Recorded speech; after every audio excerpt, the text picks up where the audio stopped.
How's it going, everyone? Welcome to this week's Q&A. So like any other week, if you want a chance at one of your questions being answered, make sure you do drop a comment down below with that question. So just a couple announcements. I will be traveling for a couple weeks in Europe. So I'm going to be in a couple different countries. So you're probably going to be seeing these Q&A questions in a couple of different settings. Now, I know last week I recorded this video with my GoPro. I have my phone back finally. Only took 9 days or something like that. But anyways, we got our phone back. The reason I'm going to continue with the phone here, at least for the next couple of weeks, is because, again, I'm going to be traveling and uploading those videos with inconsistent internet and Wi-Fi might pose a challenge. So at least if I have it on my phone, I only have to transfer it once. So for that reason, I'm going to continue using my phone for the next couple of weeks. After I get back, there's a strong possibility I'll go back to the GoPro, at least for the Q&As and the videos here in the garage. So we'll see what happens.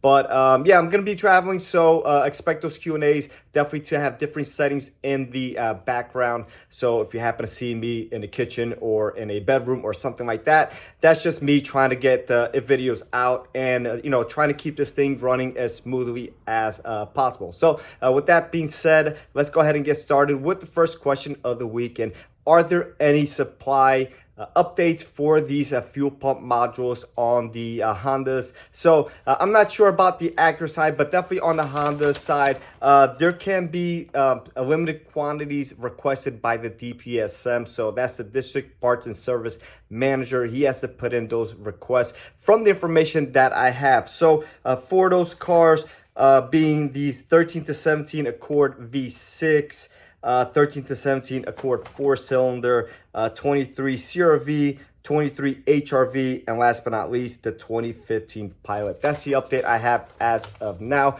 If your vehicle wasn't listed, then chances are that we probably still can't get them, or a very limited supply, even if we can get them, regardless of the vehicle. But that's the information that I have currently. That was from July 12th. So not that far out, about a week or so from the recording of this video. So again, be patient. They're probably going to try to allocate to the ones that are in failed state. So people who got stuck with them, I would assume that's the priority here.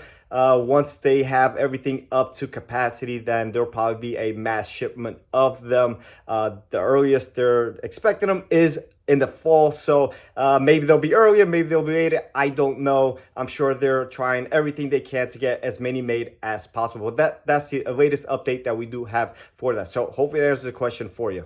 All right, next question is a hot topic, and catch cans are, am I for them? Am I against them? Specifically for the 1.5T 11th generation. So I would personally stay away from them. I don't have one on my car. I don't plan on installing one on my car either. So they do post breeding grounds issues for leaks post mass airflow sensor, which is an issue. So will the car run fine? Probably. Will it run as best as possible? Then no, it won't. If it has a leak, it just won't. So will you notice it? Probably not in most cases. Now, I do see plenty of them leaking when I smoke test them. So some of them leak very easily. Some of them leak under pressure. Really depends.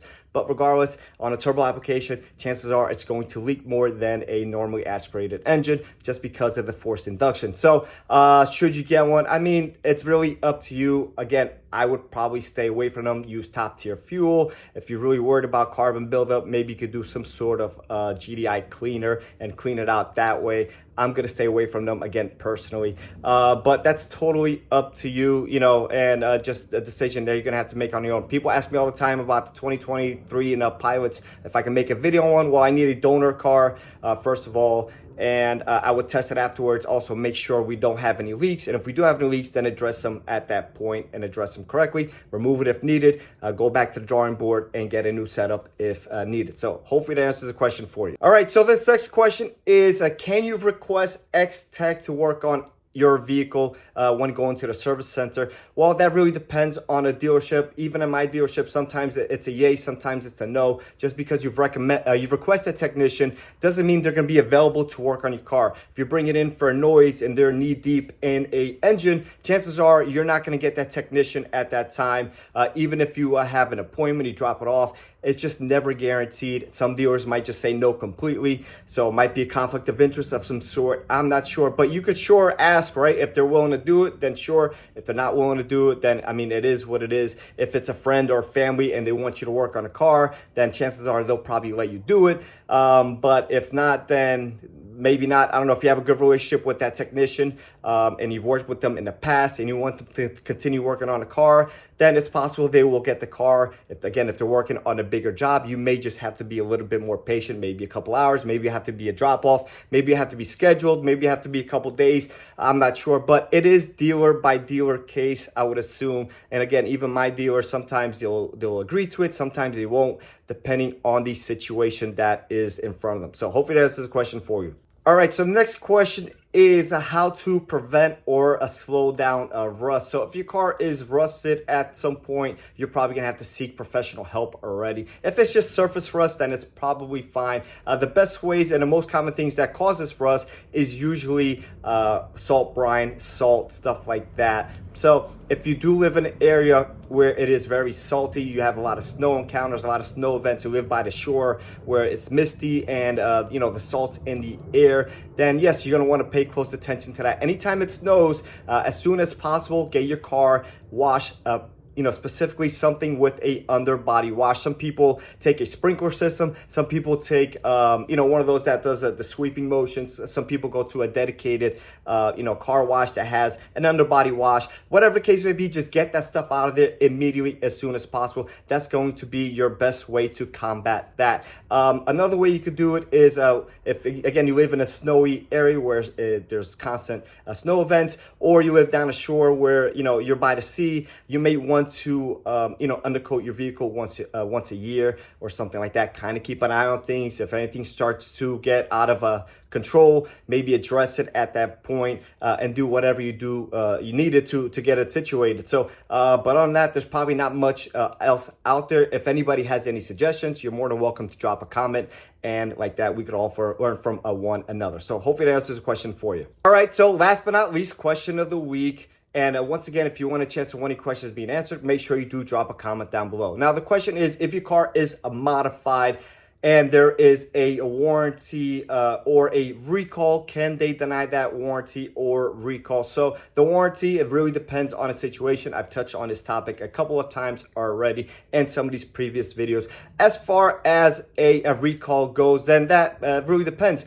Does the modification interfere with the technician's ability to install that part or perform whatever service is needed? So if it does, then chances are they may ask for additional time. Now the argument will be, well, if I didn't have the recall, I wouldn't have to pay to remove that part and reinstall it and so forth. So that's really between you and your service center. If you have a good service center, maybe they'll charge you an extra half hour, for whatever the case may be. But maybe they'll just deny it entirely. I'm not sure. But if a car comes in, let's say with a aftermarket front mount, and we have to remove it because it's bigger and we can't access the bolts for the condenser, just for an example, it's possible that we may charge an extra half an hour to remove that intercooler and put it back, or an hour, whatever the case may be. It doesn't happen very often. So just an example that I'm giving out there. But again, if the intercooler wasn't defective, if really you wouldn't have to take out your aftermarket intercooler that you already paid someone to install, right? Or did it yourself, or whatever the case may be. So it does get a little bit tricky. 9 out of 10 times, it's going to be okay. They're still going to do it. It's not going to be a big deal. But it could be in the event that it is in the way of the technician performing that job, that the service writer does ask you for an additional fee just to remove that and replace it, and so be it. So hopefully that answers the question for you, and I'll catch everyone on the next one.